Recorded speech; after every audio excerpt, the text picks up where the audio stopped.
Bueno, muchísimas gracias por acompañarnos. Al fin, después de mucho tiempo, mucha espera, nos conocimos en vivo a Sasia Hart, que muchos de ustedes la conocen. De hecho, yo la conozco por el chat. Sí. Bueno, para los que no la conozcan, Sasia Hart es artista visual, pero no nada más eso, es gran amiga. Pero lo más importante, o por lo que estamos aquí reunidos, aparte de que somos muy buenos amigos, es porque es especialista en uno de los temas favoritos de este canal, que es la pintura, pero particularmente el tenebrismo, el arte barroco y Caravaggio. ¿Tú ves? Sí, súper bien dicho, claro. Entonces yo lo que quiero es que les platique a ustedes, pues, porque luego está uno bien pinche cagado que la pintura y el tenebrismo y el barroco, y la gente dice, ajá, Simón, hay unos que ya se las saben, pero hay otros que no. Entonces yo lo que quiero es que nos platiques más a fondo, así como para que cuando termine esta transmisión ya todos se vuelvan bien fans del Caravaggio, del barroco y de qué es. ¿Estás de acuerdo? Súper de acuerdo. Esa es una de mis máximas en la vida. Okay. Es mi meta. Entonces, pues me encantaría que nos platicaras, así como vámonos, como decimos comúnmente, nos vamos que nos expliques con manzanas. Como las manzanas que tenemos aquí. Que tenemos aquí en caravallescas. Claro. Que no son artificiales, todo es natural y nos vamos a comer. Que nos platiques qué es el barroco, ¿te parece? ¿Te late? ¿Y qué es el tenebrismo? Ok, sí, pues muchas gracias, Vive, por haberme invitado a tu canal. Desde cuando tenía ganas de venir, de estar aquí, de conocerte, porque igual solo nos conocíamos por las transmisiones, pero bueno, un gran honor estar aquí físicamente. Y pues qué mejor que estar hablando de estos temas de cultura y de arte, sobre todo un arte que es muy, muy emocional. Y en esta época de que estamos como un poco deshumanizados, pues creo que es un buen tópico a tratar aquí en tu canal tan chido. Claro, muchas gracias. Para los que no conozcan el canal de Alsacia, y si les gusta este canal, vayan al de ella porque está más chido, porque tiene más datos, se clava más y aparte lo explica de una forma bien chida y también habla de arte. Tiene un programa de arte terapia. Arte terapia. Bien relajante y bien clavado. Pero también habla de historia, también habla de literatura y de temas muy parecidos aquí, pero de una forma más, yo digo más culta, siempre decimos lo contrario, sí. Como que tú te clavas más. Se lo recomiendo mucho, en verdad vean esas transmisiones, pero bueno, estoy divagando. Ahora sí vamos a que nos expliques qué es el barroco. Bueno, pues qué mejor que divagar que hablando de arte barroco, sí, que es de lo que más me gusta en la vida. Bueno, ¿de dónde viene la palabra barroco? ¿Tú sabes? Bueno, tiene muchos orígenes esta palabra. Viene de berrocal, que era como, haz de cuenta, un terreno baldío con un montón de rocas. Haz de cuenta el pedregal o algo así. Y entonces son tantas rocas abigarradas que no alcanzas a distinguir nada. Entonces a estas rocas de forma irregular se les llama berruecos. Entonces un campo lleno de berruecos, pues era un berrocal. Y también hay unas perlas naturales que salen como deformes y tienen muchas formitas, chipotitos, hasta ganchitos, o sea, no es la esfera perfecta. Entonces a esas perlas les pusieron berruecos también. Y pues es como lo retorcido.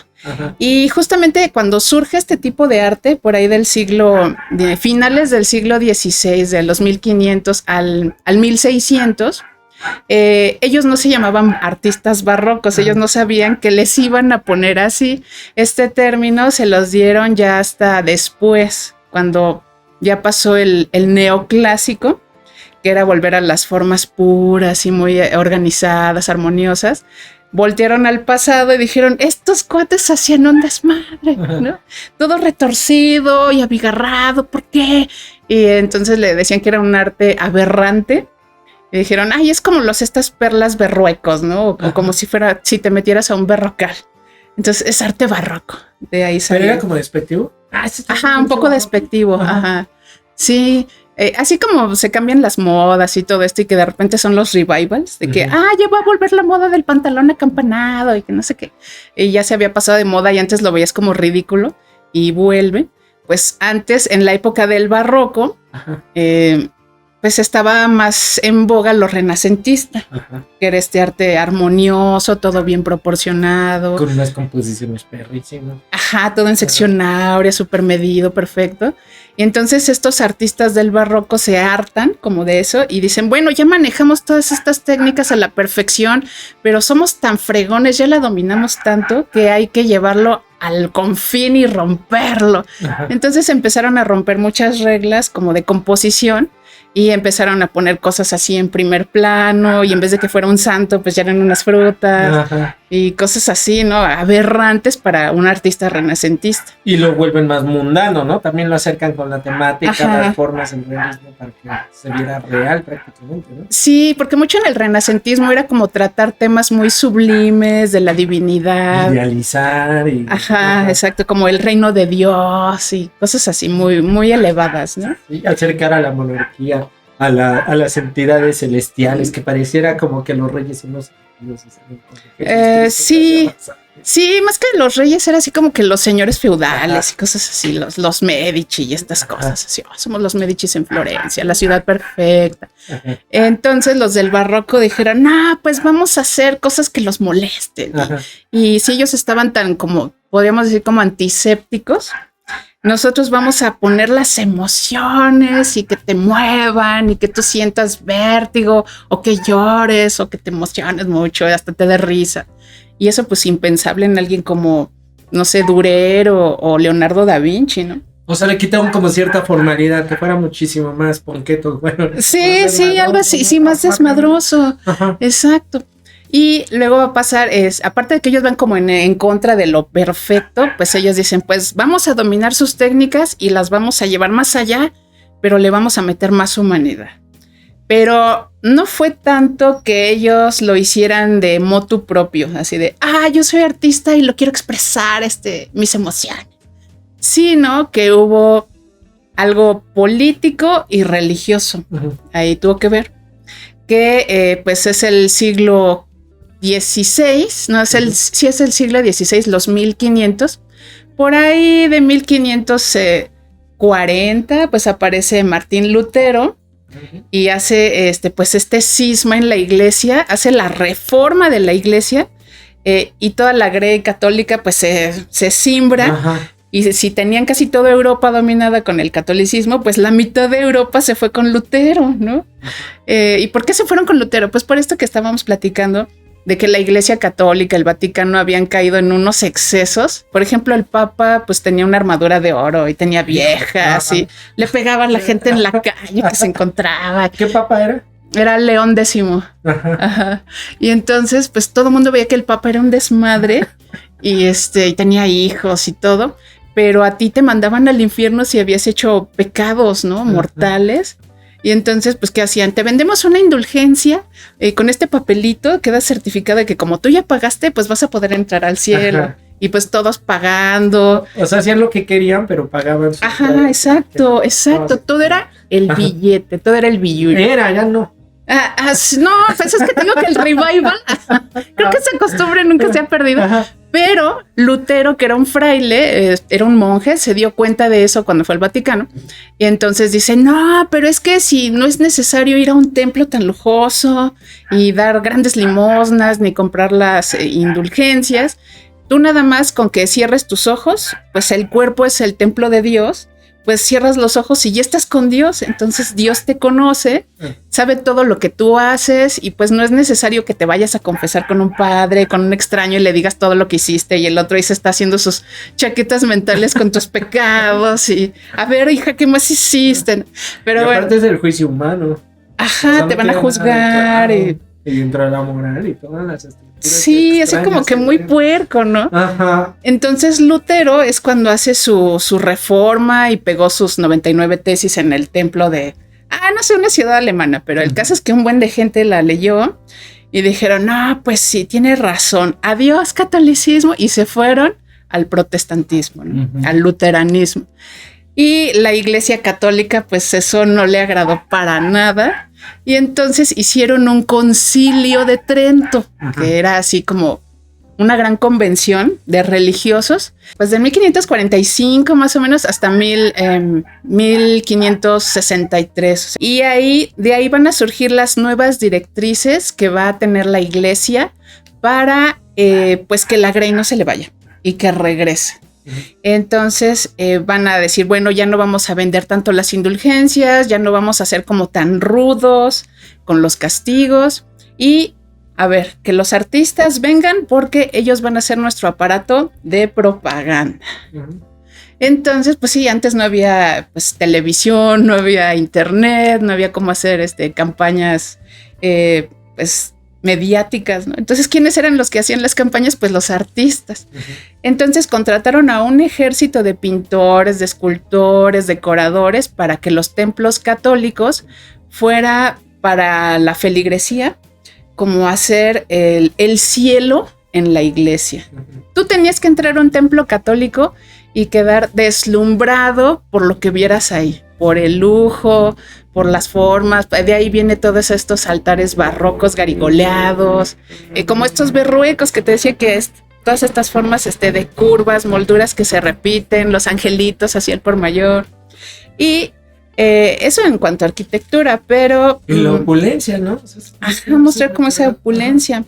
De hecho, por ejemplo, aquí en México, en Tepotzotlán, en el Estado de México, está el templo de San Francisco Javier, tiene una capilla, que es la de San Francisco Javier. Entonces Octavio Paz decía que era como entrar en una gota de luz, porque ves tanto dorado y tanto abigarramiento que no acabas a ver nada, y estás así de, ¿qué es lo que estoy viendo aquí? Todo dorado, y te quedas pues maravillado, ¿no? Y luego con esta música, imagínate, tipo Vivaldi, cosas así, pues toda la gente así de, ¿qué es esto? Pues hay que entrar a este templo, sí, no hay que irnos con los protestantes. Sí, como completamente atiborrado, como que te invade todos los sentidos, ¿no? Te saturaba. Ajá, pero es como cuando te saturas de comida que te gusta, sí. Que dices, qué rico, quiero más. Como chingarte una hamburguesa.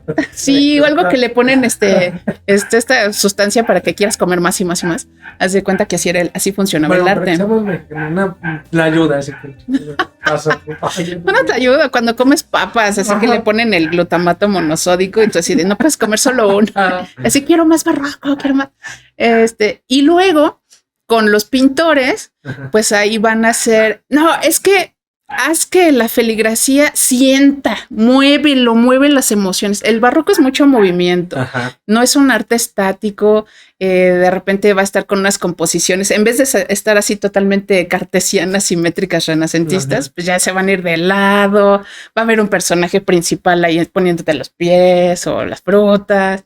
El caso es que así como está ese movimiento en la composición, también te tenían que generar unas emociones que tú realmente te movieras. Ya te van a poner ahí a Jesucristo, totalmente latigueado y así. Irreal, ¿no? Aparte, o sea, con la técnica mucho más Es que imagínate, es la técnica súper perfeccionada, que se ve como una fotografía, parecía que lo podías agarrar, pero aparte te está mostrando el sufrimiento de un santo o el sacrificio de la Virgen María, y la gente cuando lo veía era tan realista y la expresión del santo o de la Virgen así tan vívida, que la gente decía, mira cómo sufrieron, y nosotros portándonos mal o queriéndonos ir con Lutero. No. Nosotros sin pagar el diezmo, qué mal agradecidos. Sí, exacto. Entonces, detrás del arte barroco, pues está toda esta política de la iglesia, ¿no? Y pues uno de los artistas que hicieron escuela o de los iniciadores de seguir los puntos del Concilio de Trento, de esta contrarreforma hacia Lutero, pues va a ser el artista que vamos a hablar hoy, que es Caravaggio. Michelangelo de Merici, el Caravaggio. Sí, es que ese era su verdadero nombre, Michelangelo de Merici, pero como era de un pueblo llamado Caravaggio, pues por eso a él le ponen el Caravaggio, ese era su apodo, ¿no? Y que le fue de la chingada en la vida.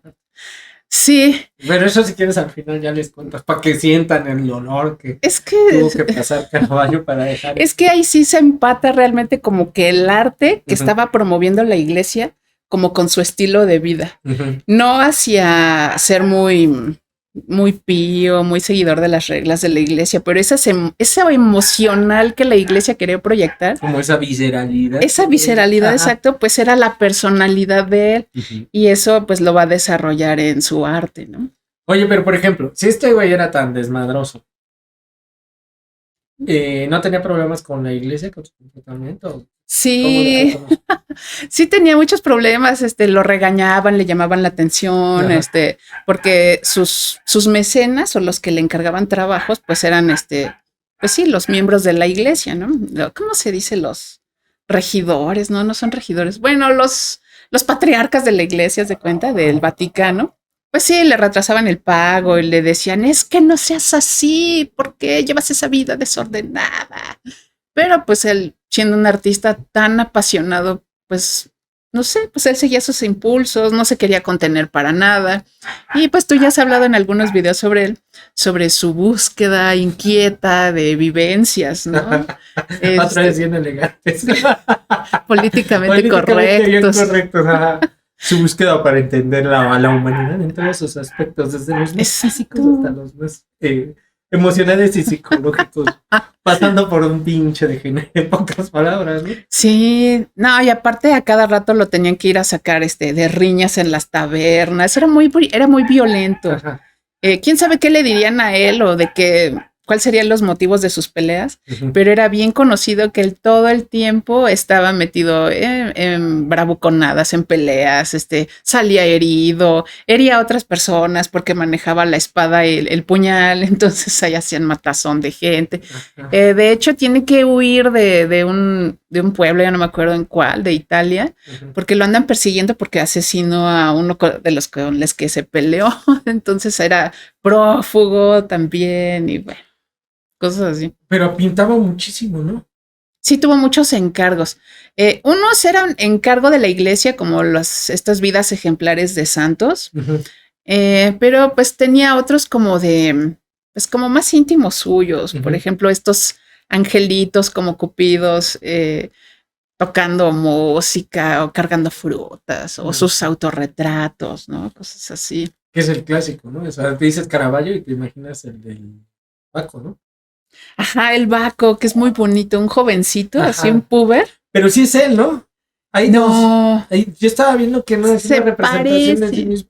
Bueno, es que también todos los pintores como que de cierta forma se pintan a sí mismos. Por ejemplo, los de Diego Rivera dicen, ay, está lleno de Diego Rivera. Con los ojos de Diego Rivera. Con los ojos de Diego Rivera, entonces igual te representas inconscientemente, ¿no? En todo lo que haces. Sí, siempre cuando uno retrata a alguien más, siempre le pone tus ojos, porque es el rostro que mejor conoces. Entonces, pues a la hora de estarlo dibujando, sí es otra persona, pero siempre le vas a poner algo tuyo. Caravaggio va a ser como un personaje de alto contraste. Era un genio con esta técnica tan brillante que él desarrolla y que, pues sí, que se apropia de los talentosos renacentistas, pero le pone de lo suyo, pero aparte tiene esta vida desordenada y violenta. Y pues él es el creador del tenebrismo, ¿no? Justamente. Antes era de súper mal gusto en el barroco poner luces cenitales, así como estamos nosotros ahorita, que por eso la puso así Vivek, para recrear esos ambientes como teatrales. Siempre tenía, para los renacentistas, la luz perfecta era como de un día nublado, que no se hicieran sombras. Nosotros ahorita que se nos ve la sombra aquí en el cuello, abajo de la nariz, de los ojos, eso jamás lo van a ver en una pintura renacentista.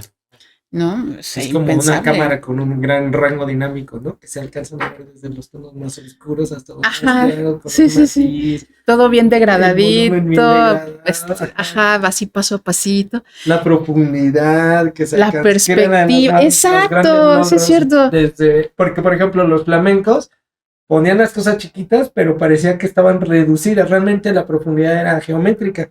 Pero con los renacentistas, si ves, por ejemplo, a Leonardo, que precisamente empieza a difuminar, degradar, empieza a verse en plano al fondo, pues es completamente diferente a lo que estamos viendo. Precisamente nuestro plano es completamente tenebrista. Exacto. Que estamos recortados al fondo. Sí, no sabes qué hay atrás. Es un misterio. Aquí no sabes si hay una pared, si es una cueva, si es el infinito. El purgatorio, la nada. ¿No? La nada nos come. Entonces, pues sí, los renacentistas hacían esta ventana Uh-huh. y tú podías ver, hasta le ponían el ajedrezado del suelo y tú podías ver así de, y un bosque al final, una ciudad, algo. Pero Caravaggio acaba con eso.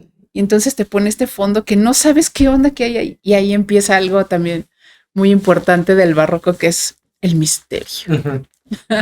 El barroco siempre te va, aparte de que te va a mover emociones, va a mover tu vista por todas las líneas de fuerza compositivas que usa, te va a mover a indagar con la curiosidad de qué hay atrás de los personajes que están en primer plano. Ajá.